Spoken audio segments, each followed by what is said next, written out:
Now might still be a good time to buy in. For more on that, we want to kick off the show here today with Ross Gerber, Gerber Kawasaki Wealth and Investment Management CEO, joining us here. And Ross, good to chat with you again today, man. It's been a while, but when we look at it, we keep hearing from Bitcoin bulls, crypto bulls, that you just want to buy the dip, and we've seen China crack down before. So how are you digesting these headlines and kind of your confidence still in the sector? I mean, this is great news for Bitcoin. The last thing we want is China involved with a currency of the world. I mean, if they were smart, they'd be buying all the Bitcoin. And that was kind of like what China was trying to do years ago, was really actually like corner the market in Bitcoin by having all the miners be in China. So now they've reversed course because Xi is in really just a desperate attempt to completely isolate China so he can control it. And so he doesn't want Bitcoin, as he's about to release the Chinese version of the Bitcoin, because really China is in the business of tracking now everything everybody does in China. It's the least fun place in the world. It's the most repressive, newly repressive country in the world. And it's really a big step back for China and the Chinese people. So the only people that should be scared is China for isolating themselves from what will be the future global monetary system. It is interesting though, because you have the Fed experimenting with their own digital dollar here, as we've seen. The Boston Fed president kind of running point on that, and you wonder, how that might look if we have the digital dollar here, but also let people keep cryptocurrencies. How it might work if China is really focusing on their own. What it's going to look like on the global stage here, and maybe I guess if it puts more pressure on regulators to crack down now back in the U.S. Well, there's no value in a digital dollar because the dollar's already digital. I carry cash. I'm one of the only people in America that carries cash. I go into a place, I try to use cash, and they go, "Yeah, I can't take it." So the digital dollar exists today. It's called Apple Pay. Whether that's a formalized process from the Fed or not doesn't really matter. I trade billions of dollars in stocks, and also my fund GK. We manage billions of dollars. It's all digital. So I think the real issue is about control. And what governments don't like is Bitcoin takes control of people's monetary futures away from governments and in the hands of the individuals. And that's exactly what's happening in scale globally right now. Because at my firm, we're the only RIA that opens up Bitcoin accounts for clients through Gemini. And the demand is unbelievable. And the amount of money that people have in dollars and other assets relative to Bitcoin is still 99.9%, other assets. So when you really think about even a 1% allocation to Bitcoin for the average investor would bring Bitcoin up, probably 5 or 10x. So there's just a huge upside opportunity, and it's being adopted globally. And that's just what's happening. And it doesn't matter what any government says or does. Yeah, and I mean, we've seen too some tech firms out there who have said they don't want to work with China have still enjoyed, pretty good success. So you just kind of putting that into context, a lot of people worried, what might that mean if China's just not involved? Michael Saylor, of course, leader of MicroStrategy, who's put billions in, tweeting out today saying that there's nothing has created more wealth in the past decade than technology is banned in China. I thought that was kind of apt, pretty fitting. Right. But we'll shift away from that for now, because there's a lot that you're also watching in the gaming space. We've been talking about that as the NFL season kicked off. DraftKings, I know that's one you watch a lot. MGM. What do you make of We're kind long of the growth? MGM, yeah. Yeah, what do you make of the growth opportunity there still as competition heats up? Well, this is an incredibly interesting time. I've been into online gambling because my fund, one of our themes is things that used to be illegal. And so online gambling is one of our main focuses of growth over the next 5 or 10 years. So that being said, we only own MGM because I thought it was the best overall play on Vegas and the recovery, as well as BetMGM. And I felt for so long BetMGM wasn't getting the valuation it really deserved within MGM stock because it was a joint venture with GVC, which is Entain. So MGM tried to buy them earlier this year and failed because I think, Entain is not dumb and they understand the value of their assets. But now DraftKings, so football season starts and everybody starts betting, and it's FanDuel, DraftKings, and BetMGM are the top three.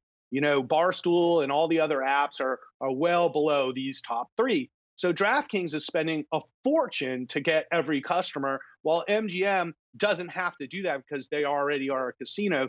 So I think DraftKings felt like if we take our overvalued stock and buy something with real solid assets and even overpay, it doesn't matter because our stock is so overvalued, and made a big for Entain. But they need MGM's approval for this, and I just don't see BetMGM going to DraftKings. So then the option might be to spin this out as a public vehicle, which would be huge for MGM. And we're seeing MGM continue to move higher. We were aggressive buyers of MGM, actually, even though we're long MGM this week. And I think there's a lot of value to be unlocked. So this is a very exciting time for online gambling. We see lots more consolidation. I think Penn Gaming is another target potentially. That would be a great asset. I think it's a fairly valued asset now, and for what they're paying for Entain, it makes a lot of sense to jump on that company. And as well as many of the smaller companies, I think are still in play. So we're going to see consolidation, and this is an exciting area for investors, and it's a major focus of my fund at GK.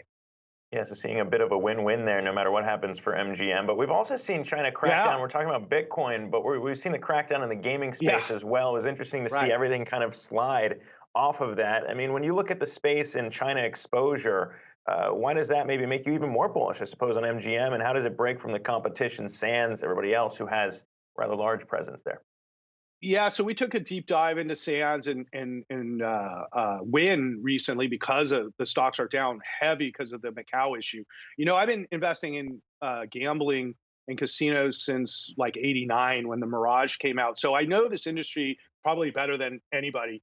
And so one of the things is, so Las Vegas Sands has a ton of exposure in Asia, and that's why the stock's down so hard. Not to mention Adelson died, and they're going through this transition. While Wynn is really just a mismanaged company with great assets. So Wynn is attractive from the sense of you get Vegas and Macau on an equal level. But what happened was these casinos companies sold half of their ownership to Chinese investors, like it's MGM China. So actually, if China hurts Macau, it's kind of like cutting off their nose to spite their face because they actually own the majority of Macau. So I suspect that everything's going to go through much smoother than what people think right now because there's just so much money in gambling for the Chinese government that's in on it. And I think cracking down on gambling is more talk than action because we know how important gambling is in the culture of China and in their leisure activities. And we expect Macau to recover pretty nicely over the next couple of years.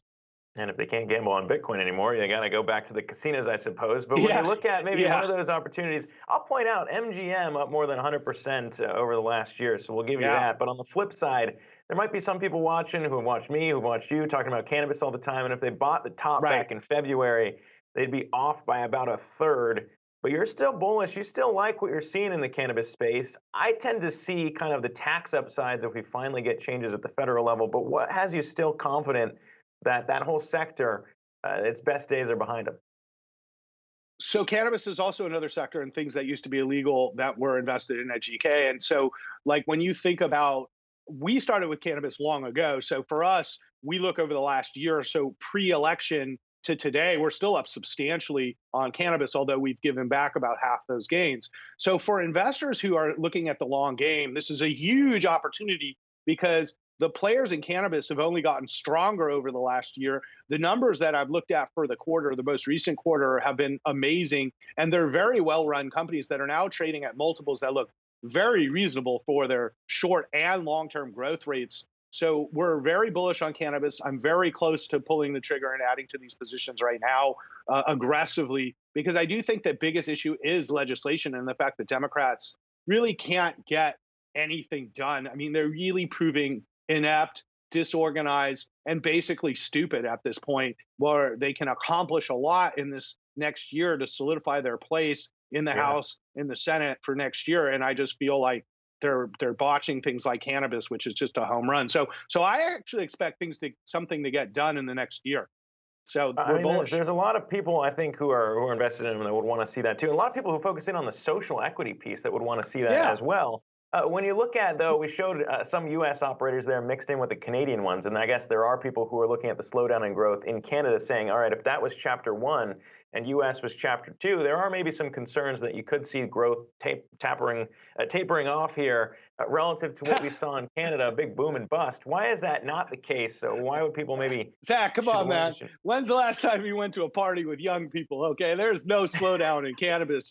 And in fact, I would argue the opposite. The new products are coming out from like drinks and some of the new edibles. But really, in the drink side of the cannabis business is, this stuff is booming. We're seeing cannabis lounges now being approved all over. One in Vegas, for example.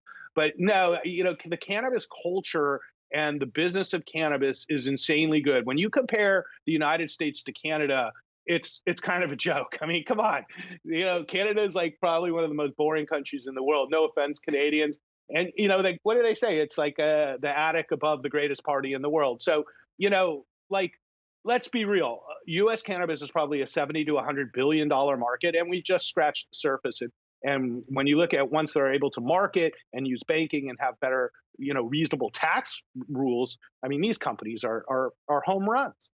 You're going to get me in trouble with our large swath of Canadian viewers here today, Ross. Listen, I love I'm gonna- Canadians. Listen, I love Canadians. I love the country, but let's be real. Okay, America's 100 times more fun, and they're all down here. So I know it because they're all here.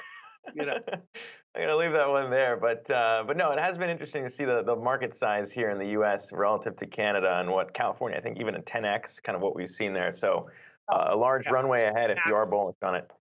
Ross Gerber there, bringing us the latest. Have a great weekend, man. Gerber Kawasaki, Wealth and Investment Management CEO. Appreciate it.